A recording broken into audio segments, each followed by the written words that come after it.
Bonjour et bienvenue dans cette vidéo qui est un extrait de ma formation sur la ligne de commande avec Linux.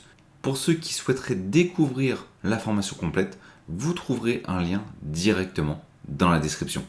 Maintenant, on va voir une commande que j'aime bien, c'est la commande mv, c'est la commande move. Alors, on peut l'utiliser pour deux choses, soit déplacer un fichier, soit renommer en fait un fichier. Je donne un exemple.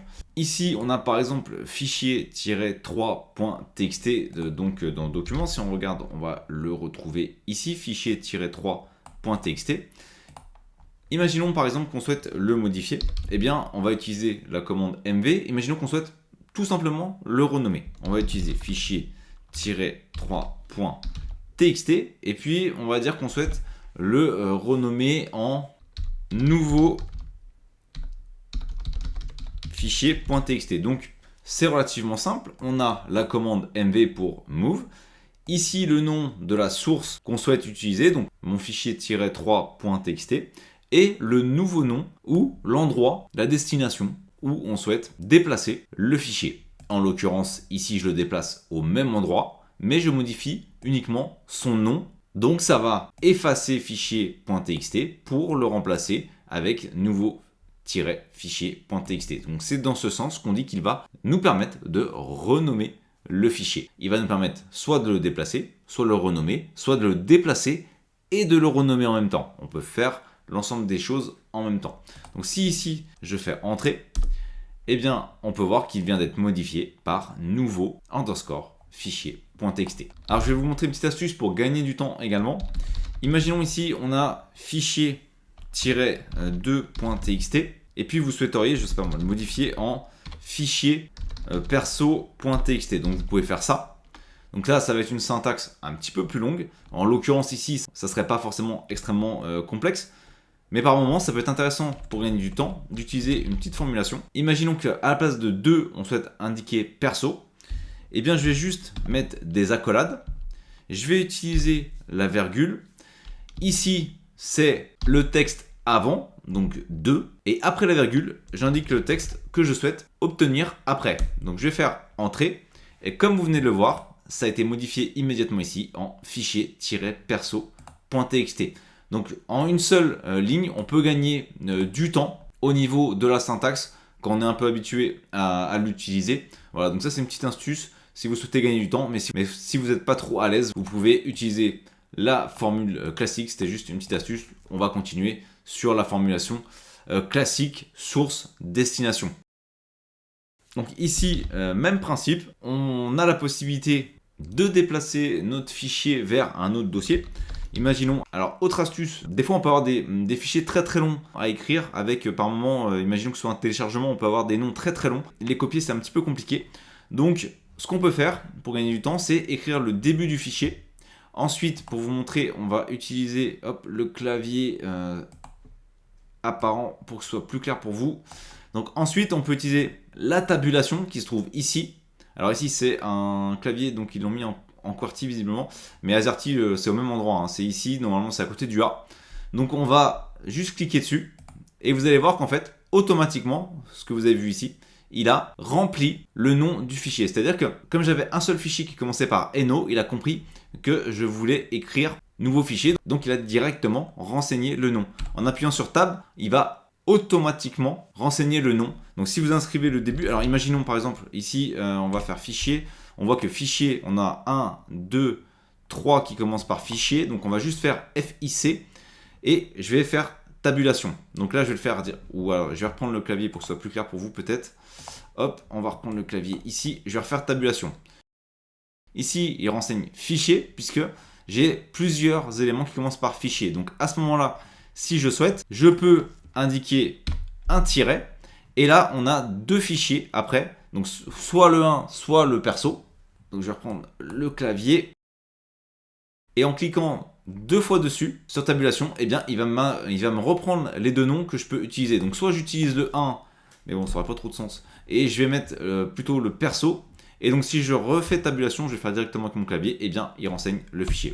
Voilà, donc ça c'était la deuxième astuce de la vidéo. Donc ça pourra en tout cas vous faire gagner du temps lorsque vous allez utiliser des commandes. Donc on va juste se reconcentrer sur MV. On va repartir de ce que je voulais faire. Donc fichier 1 .txt. Ah, alors c'est pas underscore, c'est tiret. Et je vais utiliser, bon maintenant ça vous avez l'habitude, le chemin ici vers le répertoire personnel Ubuntu. Je vais faire entrer.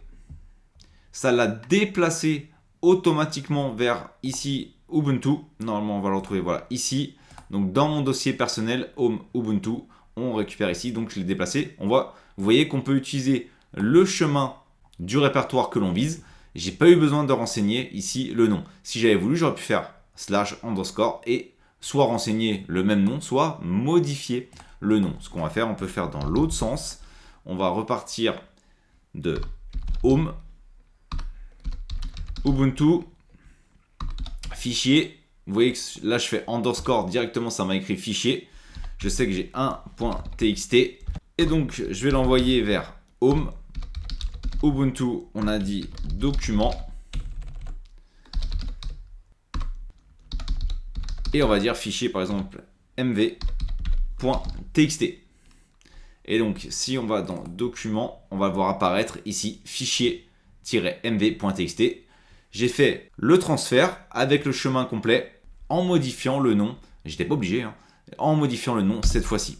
Et donc, je récupère ici fichier-mv.txt. Même chose que d'habitude. Ici, si je souhaite le transférer vers Home, je n'ai pas les droits. Donc, qu'est-ce qui va se passer? Permission non accordée. Pareil, sudo. Et ça va faire directement le transfert. Donc, je ne vais pas le faire. Mais maintenant, vous avez l'habitude de ça. Deux autres options qui pourront également probablement vous intéresser. Comme pour CP, donc je ne vais pas le refaire. On a le -i. Autrement dit, si jamais vous faites le déplacement, qu'est-ce qui va se passer? Eh bien, si jamais dans le dossier Ubuntu, il y avait déjà fichier-mv.txt et donc que le déplacement écrase potentiellement le fichier dans le répertoire de destination, eh bien à ce moment-là, vous aurez un message demandant de confirmer que vous allez écraser le fichier. Vous pouvez également utiliser -v et donc avoir des précisions sur chaque étape, autrement dit sur tout ce qu'a réalisé la commande. Ce qu'on va voir également, c'est la possibilité de le faire avec les répertoires. Là, on a vu comment le faire avec les fichiers, mais on peut le faire avec les répertoires. Alors, par défaut, MV, en fait, n'a pas besoin de l'option -R qu'on utilise d'habitude avec les répertoires. Donc ici, MV, vous pouvez déplacer, renommer directement un répertoire. Je vais par exemple prendre répertoire. Donc ici, hop, je vais enlever le sudo devant, j'en aurai pas besoin puisque je suis dans mon répertoire personnel. Donc j'ai les droits sur le répertoire, donc je peux faire les manipulations. Ici, donc je vais faire un déplacement de répertoire qui se trouve ici, que je vais donc renommer répertoire MV. Je vais rajouter à la fin le slash pour bien préciser que c'est un répertoire. Vous pouvez d'ailleurs l'ajouter également à répertoire et je vais faire entrer.